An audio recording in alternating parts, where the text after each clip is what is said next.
हरिओम. लाओत्सेचा ताओबोध. योगदास श्री जयगणेश जोशी यांचे प्रवचन.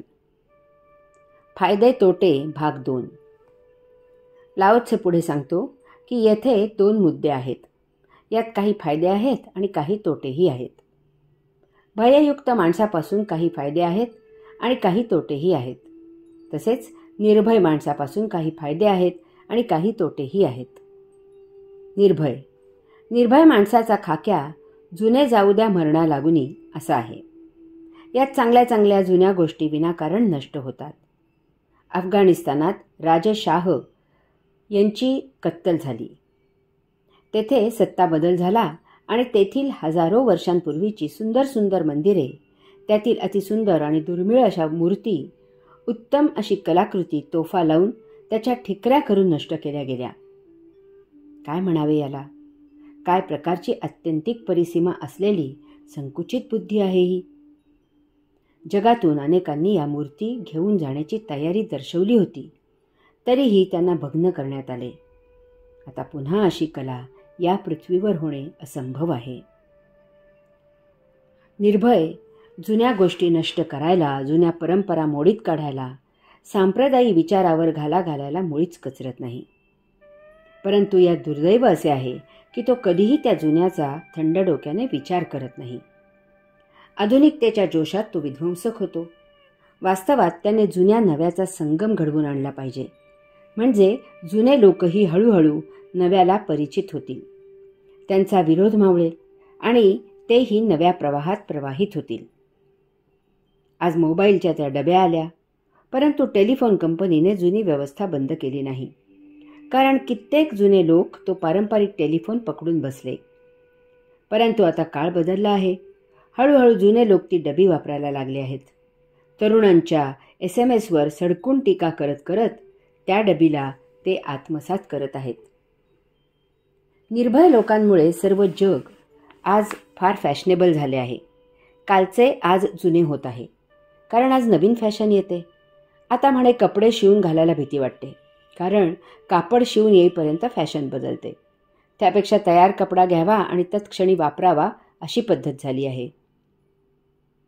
या नाविन्याच्या हव्यासापायी टिकाऊ, दणकट पितळी किंवा स्टेनलेस स्टीलचे डबे मोडीत काढून त्या जागी प्लास्टिकचे डबे आले आहेत.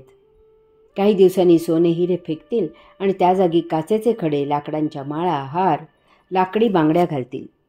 त्यांचा भाव वधारेल आणि सोने हिरे कचऱ्यात पडतील. अर्थात सर्व कचराच आहे. त्यातील काहीही निवडले तरी तो कचराच आहे.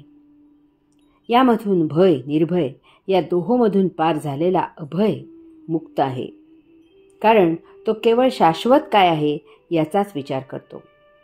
या विश्वात शाश्वत एकमेव गोष्ट आहे आणि ती म्हणजे आत्मपरब्रह्म. गहन समस्या भाग 1.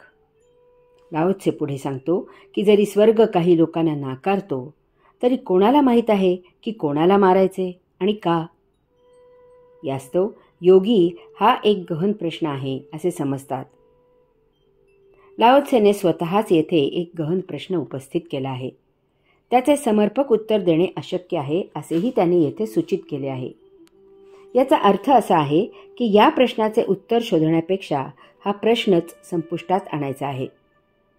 भौतिक अध्यात्मापासून दूर राहते आणि त्याची टवाळी करते, आणि अध्यात्म भौतिकाचा अव्हेर करत प्रगती साध्य करू पाहते. यामुळे दोन्हीही एकमेकांपासून दूर राहण्याचा खटाटोप करत असतात आणि त्यामुळे दोन्हीही ठिकाणी यश येत नाही. परंतु कोणीही लक्षात घेत नाही की भौतिकामधून अंतिम अध्यात्म साध्य करायचे आहे आणि अध्यात्म साध्य करायला भौतिकाची गरज आहे. यास्तव दोघांचा समन्वय घालणे ही जीवनाची गरज आहे. यामुळे कोणी कोणाला मारायचे नाही आणि कोणी कोणाला तारायचे नाही.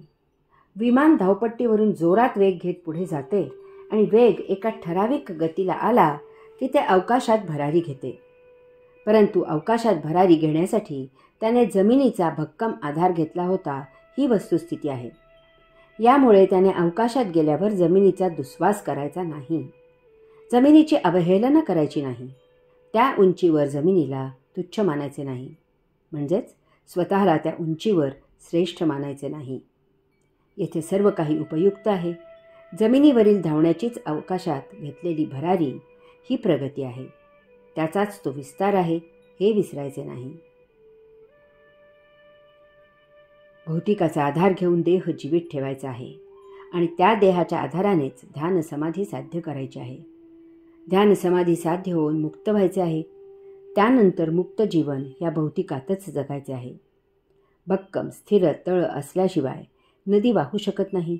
अध्यात्मासाठी भौतिकाचा भक्कम स्थिर तळ अत्यावश्यक आहे. या संसाराचा दुस्वास करायचा नाही. याबरोबरच भौतिक शेवटी अध्यात्माला जाऊन मिळते हे जाणून घ्यायचे आहे. नरक कोणालाही नको असतो, मात्र स्वर्ग सर्वांनाच हवा असतो. त्या स्वर्गात नरकाची जाणीव राहिली तरच त्याचे सौख्य घेता येते. नाहीतर सौख्याचा अतिरेक होतो आणि नरकात रवानगी होते. स्वर्ग सौख्य चिर नाही, ते काही ठराविक कालावधीतच टिकते. कारण ते पुण्य संपादन करून मिळालेले असते. ते पुण्य संपले की स्वर्गातील वास्तव्यही संपते. तेथून मर्त्य लोकात रवानगी होते. नरकवास उपभोगून संपला म्हणजेही मर्त्य लोकातच रवानगी होते. याचा अर्थ स्वर्ग आणि नरक हे अशाश्वत आहेत. याचा अर्थ मर्त्यलोक शाश्वत आहे का? याचे उत्तर होय असे द्यावे लागते. कारण येथे पाप पुण्य असे दोन्हीही न करता जगता येते आणि मग येथून तुमची रवानगी कोठेही जात नाही, होत नाही. पाप पुण्य असे दोन्हीही न करता जगण्याची कला म्हणजेच आध्यात्मिक जीवन प्रणाली. येथे तो गहन प्रश्नच संपुष्टात येतो. हरि ओम.